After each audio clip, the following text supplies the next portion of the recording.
I want to go back to a little bit on your view, Ryan, in terms of organizations versus the individual. Yeah. And accountability.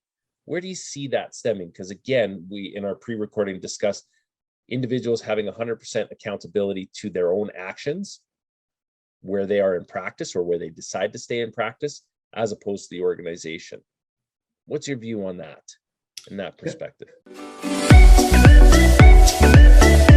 Yeah, I don't think that we can give them 100% accountability. I think that that is a,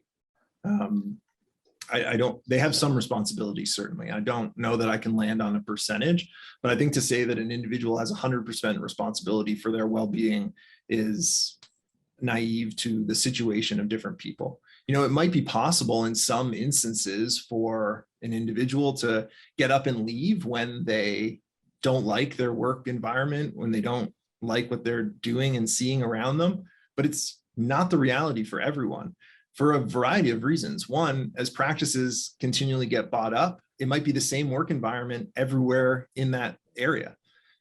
Two, there might be people that can't deal with that financial insecurity for even a short period of time. Obviously, we're in a very lucky period right now where, you know, there's a huge demand for veterinary jobs.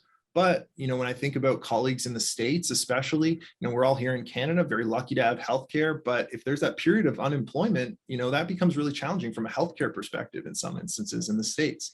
You know, there's a lot of moving parts for different people that might prevent them from making a change if their work environment is not 100% for them. And so why can't we ask more of our work environment rather than asking people to change and drive it from that perspective?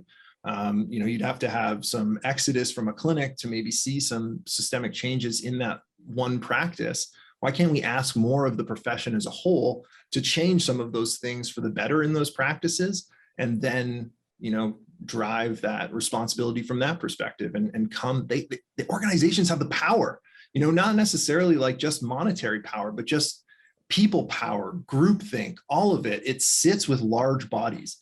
And I'm not just talking about corporations, which I think is like a lot of the way this gets kind of spin, but you know, it's up to our governing bodies to start to think more about the well-being of veterinarians and veterinary staff.